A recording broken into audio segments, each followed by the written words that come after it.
hospital told CNN they are not able to speak about this case. They can't point out the misperceptions, they say, because of privacy laws, but they are reviewing this case closely. Now, Jahi's grandmother says she saw a lot of blood and that she was the one who had to tell the nurses to get a doctor. Tonsillectomies are one of the country's most common surgeries. I mean, more than 700,000 are done every year. And estimates range from one death every 10,000 cases to one death every 29,000 cases. But I want to go to Sandra Chapman, the grandmother of Jahi.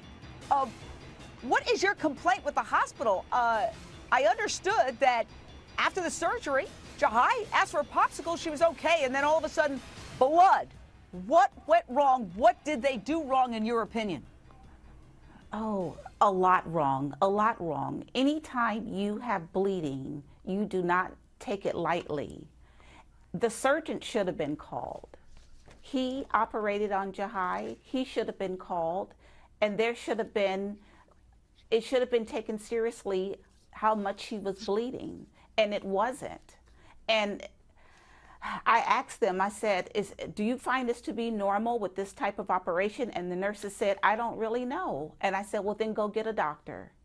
And then I even asked the doctor, what are you going to do about this? They started some drip that even the nurses hadn't, knew about, and sprayed some sort of Afrin in her nose. And she was profusely bleeding from the nose. And Jahi and I were both trying to suction out of her, Jahi was spitting the blood out.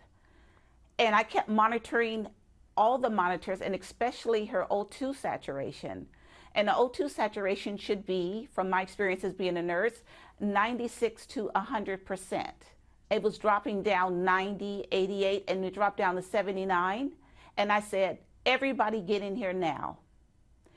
And then the doctors came, and I really trusted that they were gonna do all they could for her. Let me ask you this. From what I have read in my research, the family complains that the attitude seemed lackadaisical, that they didn't have any sense of urgency. I believe you said you are or were a nurse, and you certainly sound very well informed about hospital procedure. How would you grade their response to the problems you began noticing? If we did a scale from 1 to 10, I would say it would be a 2. And 10 being the highest. And why do you feel that they had this lackadaisical attitude? I just don't understand. It really makes me think, who do you got working here? That's what, I mean, it leaves me in shock. Who do you have working here? Because anybody, anytime, any type of blood, any type of bleeding, you have to act on it right away. You don't take a chance. You don't take a chance. You do all you can to find out where it's coming from, why. And I would call the surgeon, and I would do what I can while I'm there. And I felt that the doctors were relaxed.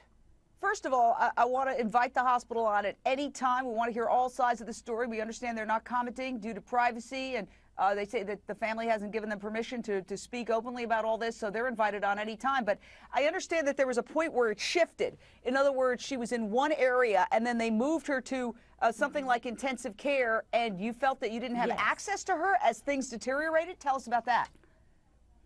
Yeah, she came out of recovery, and then they moved her to intensive care, and they told us to wait, that they were getting her together.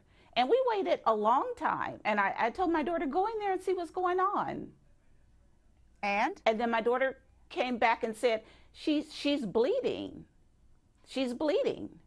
And that's when I came back and I said, and that's when I came in questioning, is this normal for you? Do you find this to be normal? Because I don't.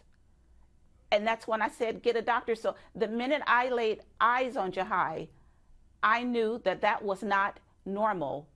And I started asking people, let's do something. What do you say when they say they need to end your daughter's life because she is legally dead? They need to disconnect her from life support. Your granddaughter. Yeah, it's just tough. I feel, now that you messed up, how badly you messed up and didn't see about Jahi and assess the situation, how do I know you know what you're talking about now? Saying she's, Interesting point. Interesting point. Wow. yeah. This is intense. Exactly. Yeah. How do you feel about them calling reportedly the coroner? I think it's awful. I think it's rushing someone's life. You messed up and now you're just saying we're going to call the coroner and goodbye? No way. No way. No way. We need time. My daughter needs time. We need time. We need time for Jahi to heal. And you wouldn't believe how many people are praying for Jahi. I have never in my life seen so many prayers for Jahi. And I know they're only growing and getting bigger and greater. And I believe in God. I talk to him every day. Every day. I pray for my grandchildren every day and say, God, may you know weapon formed against them prosper. Well, ma'am, I want to thank you. I want to thank you so much. And I'm so sorry that we're out of time, but my heart goes out to you and your family. Again, I'm not a doctor. We're reporting all sides, and the hospital is invited on our show anytime to discuss this. We want to be fair, but one thing I can say for sure, this is a gut-wrenching case. It's heart-wrenching, and it's surreal to go in for a tonsillectomy and have this outcome. So I'm so sorry. Thank you. Thank you. And I just ask everyone to pray for Jahi. Just pray for Jahi, please.